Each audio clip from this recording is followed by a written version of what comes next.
Seigneur Dieu, tu sais à quel point nous sommes faibles. Mais toi, Seigneur, tu es fort. Tu as créé le cœur. Je réprime cette puissance démoniaque qui provoque la maladie de cœur.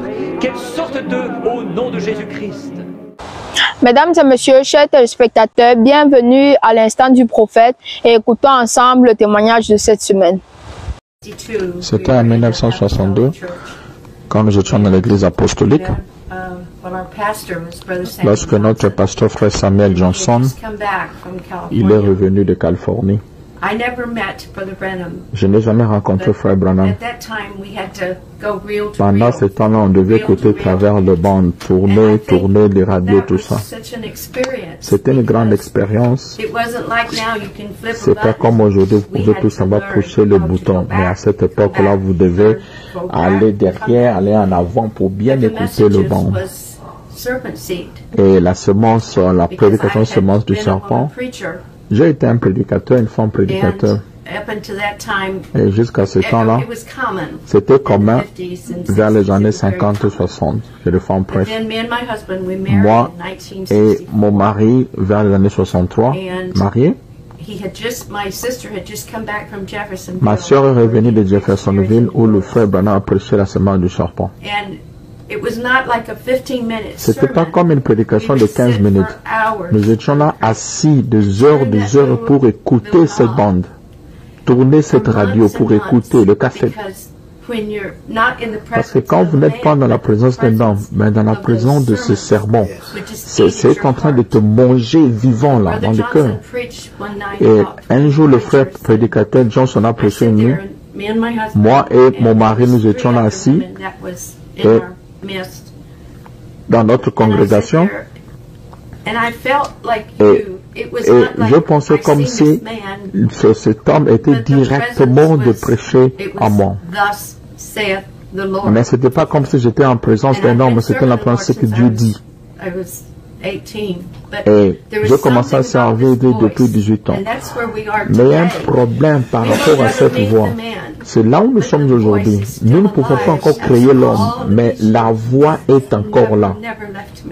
Et cette voix ne m'a jamais quitté.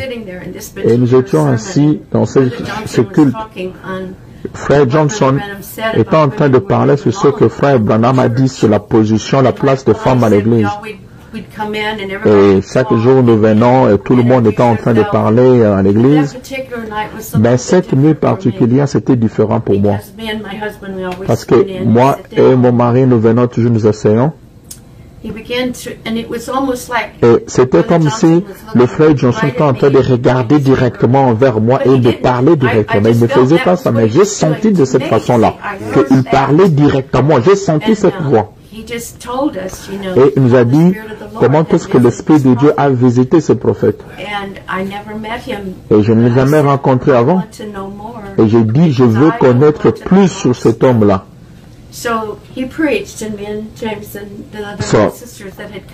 Il a prêché à mon mari et aux sœurs qui sont venues ce jour-là. Et nous étions assis derrière. Et ma sœur a mis sa main dans la poche et a dit, il n'y a aucun homme qui peut me dire de ne pas prêcher. Et j'étais là, et c'est comme si une lumière est venue sur moi. Et j'ai dit, mais si c'est Dieu qui te dit de ne pas prêcher, pourquoi tu ne veux pas écouter cela? Et moi aussi, il n'y a personne, un homme qui peut me dire. C'est là où nous sommes aujourd'hui. Les gens ne veulent pas écouter l'homme.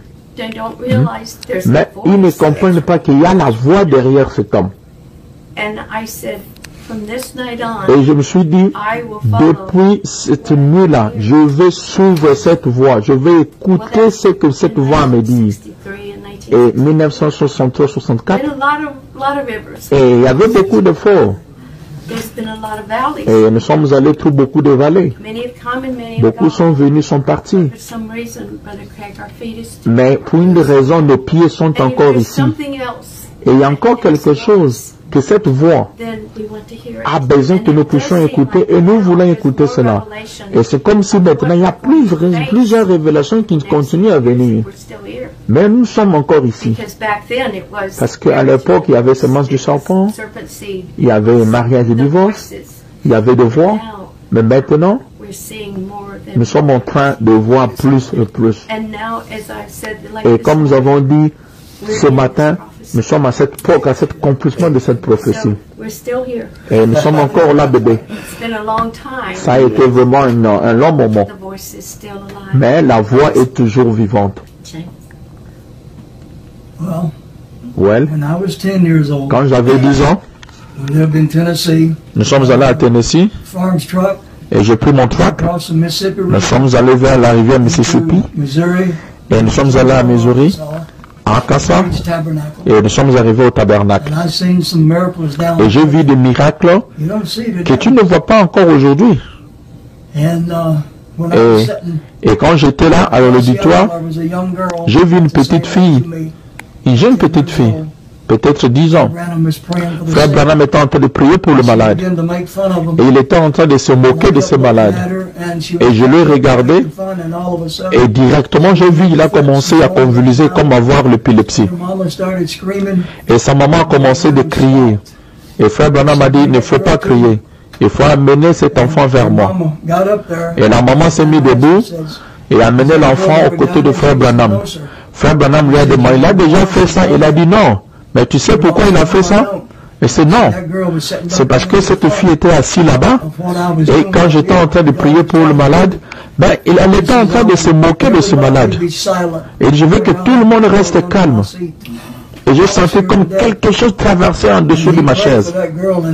Elle a prié pour cette petite fille et cet esprit est parti.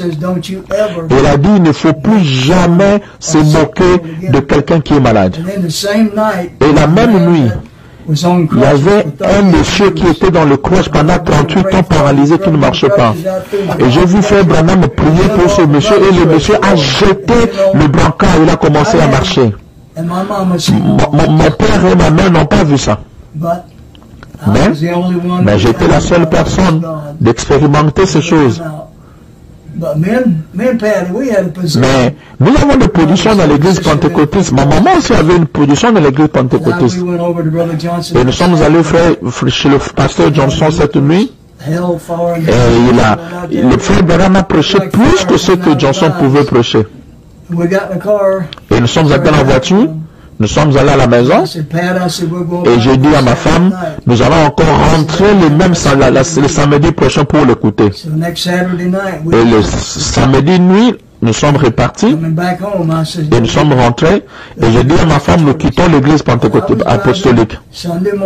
Et nous avons conduit le pasteur, et nous avons écouté le pasteur dans la radio. Et parce que moi j'étais l'annonceur, et j'ai dit à ma soeur qui était derrière, j'ai dit, et j'ai dit ça c'est ma dernière nuit dans l'église apostolique. J'ai dit parce que cet homme-là, Branham, a une chose meilleure pour moi. Il dit, mais si tu pars chez le frère Johnson, ben, il va te critiquer. J'ai dit, même s'il me critique, je m'en fous. Parce que nous voulons découvrir ce que cet homme a pour nous. Et c'est comme ça que nous étions ici depuis longtemps. Nous sommes allés au travers de beaucoup d'églises. Il y a des choses que nous ne comprenons pas. Et quand je me tiens devant Dieu, il y a des choses que je ne comprends pas. Mais un jour, il va faire que je puisse comprendre ça. Quand je quitte cette terre de vivant, mais je veux que mon âme soit sauvée. Et lorsque Dieu me frère, est-ce que votre encre tient encore? Oui, notre encre tient encore. Pendant 57 ans, notre encre tient encore. Merci beaucoup. Voulez-vous aussi expérimenter votre guérison? Écoutons ensemble un extrait de la bande du prophète William Marion Branham.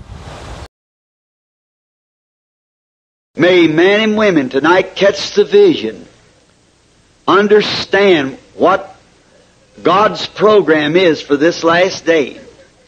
Do you all believe with all your hearts? Is Jesus risen from the dead? Is He the same yesterday, today, and forever? Lay your hands on one another and let's pray while I pray for Sister Kelly. Croyez-vous tous de tout votre cœur? Imposez-vous. Jésus est-il ressuscité des morts? Est-il le même hier, aujourd'hui, éternellement? Imposez-vous les mains les uns aux autres et prions pendant que je prie pour Sœur Kelly. Lord Jesus, Let your holy power come into the church now. And may it sweep through and in our sister here to spare her life, Lord. Give her this great healing that she's claiming for, Lord. Heal your people here. Give glory unto yourself.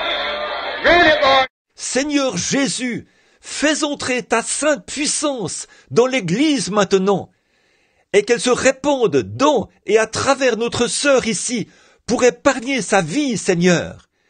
Donne-lui cette glorieuse guérison qu'elle réclame, Seigneur. Guéris ton peuple ici. Reçois-en la gloire. Accorde-le, Seigneur.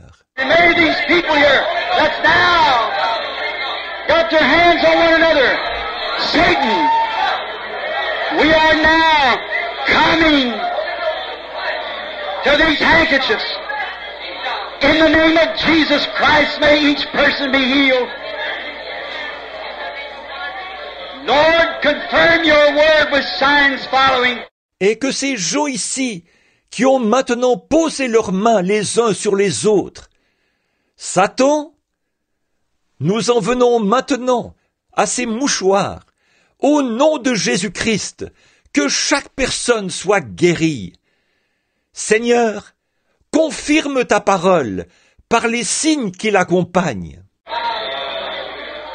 And now Satan, you foul devil, you are defeated. God said He would restore the Son of God, in whom you betrayed to your creeds. Et maintenant, Satan, ignoble démon, tu es vaincu. Dieu a dit qu'il restaurerait le Fils de Dieu, que tu as trahi par tes credos. He promised to restore the church to its former conditions when the evening lights shine. And we're living in it. And by restoring, we have a right. We have our attorney. We have our lawyer, our high priest. And we're going to force the claim. Il a promis de restaurer l'Église dans son état premier, quand les lumières du soir brilleront, et nous vivons en elle. Et par cette restauration, nous avons des droits, nous avons notre avocat, nous avons notre juriste, notre souverain sacrificateur, et nous allons faire valoir nos droits. You've held them long enough. You can't do it any longer. We charge thee in the name of Jesus Christ, by the power of His resurrection, and the Holy Ghost is present now. Come out of this audience. Tu les as retenus assez longtemps. Tu ne peux plus faire ça. Nous t'ordonnons au nom de Jésus-Christ, par la puissance de sa résurrection et par le Saint-Esprit qui est présent maintenant. Sors de cet auditoire.